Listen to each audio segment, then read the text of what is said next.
Dewan Perwakilan Rakyat Daerah Kota Metro menggelar rapat paripurna tentang penyampaian laporan keterangan pertanggungjawaban Wali Kota Metro tahun anggaran 2023, bertempat di ruang OR DPRD setempat pada Jumat 19 April 2024.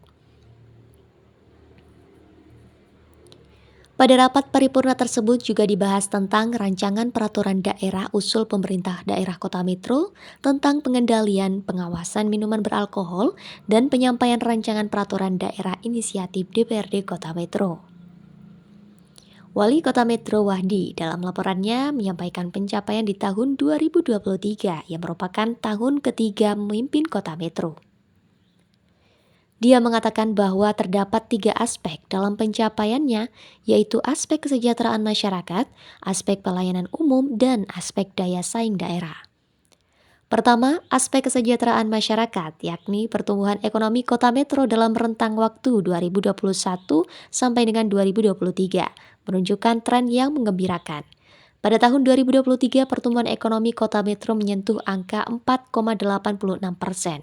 Angka ini lebih tinggi dari angka pertumbuhan ekonomi di Provinsi Lampung sebesar 4,55%. Dengan peningkatan pertumbuhan ekonomi yang signifikan, maka dapat diperkirakan bahwa perekonomian di Kota Metro mengalami perbaikan dalam beberapa aspek, seperti peningkatan lapangan kerja, peningkatnya daya beli masyarakat, dan peningkatan pendapatan per kapita. Dalam rangka mendorong percepatan pertumbuhan ekonomi, pemerintah Kota Metro melakukan beberapa upaya, diantaranya melalui program Metro Bangga Beli, Metro Creative Hub, Sentra Kreatif Kota Metro, bantuan Sapras Pertanian, program Agro Ceria, penguatan ekonomi masyarakat melalui UMKM, dan fasilitasi pelaku UMKM. Selanjutnya, kedua pada aspek pelayanan umum juga disampaikan oleh Wali Kota Metro mengalami pencapaian yang baik. Pada sektor pendidikan tahun 2023, angka partisipasi pasar Kota Metro, SD, SMP, dan SMA mengalami peningkatan persentase. Begitu juga dengan angka partisipasi murni pada tahun 2023 mengalami persentase yang baik. Selanjutnya untuk persentase pada sektor kesehatan, Wahdi melaporkan bahwa pemerintah Kota Metro terus berupaya meningkatkan derajat kesehatan masyarakat. Hal tersebut ditunjukkan dari indikator angka kematian ibu pada tahun 2022 sebesar 0 kasus per 2.533 kelahiran hidup. Dan tahun 2023 dipertahankan pula 0 kasus. Begitu juga dengan angka stunting di Kota Metro tahun 2022 menurun sangat signifikan dengan persentase 48%. Pada sektor infrastruktur, Wali Kota juga melaporkan pencapaiannya. Kemantapan jalan di Kota Metro telah dilaksanakan pembangunan dan pemeliharaan jalan anggaran tahun 2023 dengan persentase mencapai 83,74% yang terdiri dari pembangunan jalan beton sepanjang 18,36 km, jalan hotmik 528,14 km, dan jalan telfor kerikil 19,03 km. Selanjutnya, aspek daya saing, Wali Kota Wahdi melaporkan beberapa hal, diantaranya penyediaan mal pelayanan publik satu atap adalah upaya pemerintah Kota Metro dalam menghadirkan layanan masyarakat yang terpadu dan cepat. Dengan bekerja sama dengan kepolisian, instansi vertikal, dan perbankan, terdapat 248 jenis layanan dari 29 instansi di mal pelayanan publik. Selain itu juga, DPRD Kota Metro mengusulkan 2 raperda inisiatif DPRD Kota Metro, yakni Raperda Kota Metro tentang pendidikan Pancasila dan wawasan kebangsaan, serta Raperda Kota Metro tentang pengembangan ekonomi kreatif. Menurut Yulianto, Ketua Badan Pembentukan Peraturan Daerah Kota Metro, mengatakan bahwa DPRD Kota Metro menyampaikan 2 rancangan peraturan daerah. Lebih lanjut, Yulianto mengungkapkan bahwa kedua raperda yang dibahas saat ini keberadaannya penting, salah satunya tentang pendidikan Pancasila dan wawasan kebangsaan. Pancasila sebagai dasar negara dan sumber dari segala hukum, Pancasila memiliki peran sangat penting menjadi rohnya bangsa ini dalam berkehidupan di masyarakat.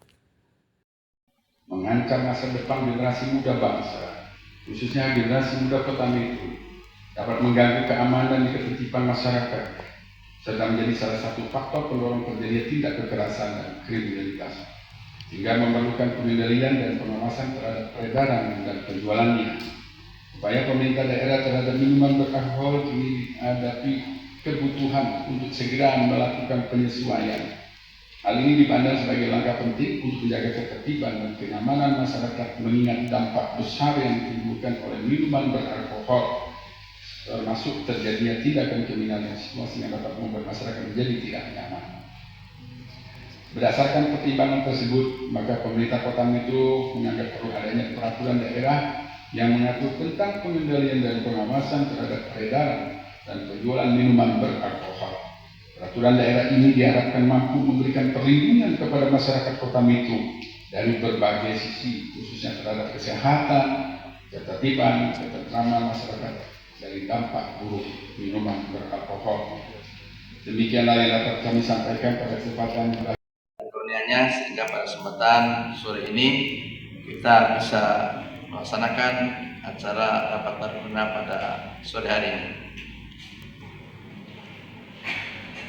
Rapat Dewan yang terhormat dan hadirin yang dimuliakan Allah SWT yang berbahagia, pada kesempatan yang berbahagia ini DPRD Kota Metro menyampaikan 2 rancangan peraturan daerah, yaitu Raperda Kota Metro tentang pendidikan Pancasila dan wawasan kebangsaan, serta Raperda Kota Metro tentang pengembangan ekonomi kreatif.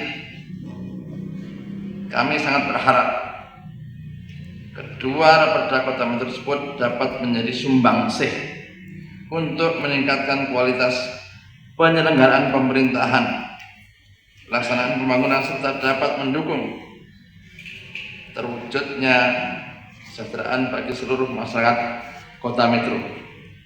Hadirin yang dimuliakan Allah SWT, Pancasila sebagai dasar negara dan sumber dari segala sumber hukum memang memegang peran penting dalam kehidupan bermasyarakat, berbangsa, dan bernegara. Pancasila sebagai dasar negara merupakan hasil kristalisasi dari nilai-nilai budaya, adat istiadat, serta agama dan keyakinan yang dimiliki oleh bangsa Indonesia sejak berabad-abad lamanya. Kedudukan Pancasila sebagai dasar negara memiliki konsekuensi bahwa Pancasila harus menjadi asas yang mutlak bagi adanya tertib hukum Indonesia dan direalisasikan dalam setiap aspek penyelenggaraan negara. Pancasila sebagai dasar dan ideologi negara juga mampu mempersatukan perbedaan suku, etnis, ras, agama, golongan sosial, ekonomi, budaya, serta kearifan lokal yang sangat majemuk di negeri kita ini. Sejarah memperlihatkan bahwa dengan dipilihnya Pancasila sebagai dasar negara merupakan fondasi yang berakar dan kebudayaan serta nilai luhur bangsa Indonesia demi persatuan dan kesatuan bangsa dalam wadah negara kesatuan Republik Indonesia. Dari Kota Metro, Rahmat Topik, FS TV melaporkan.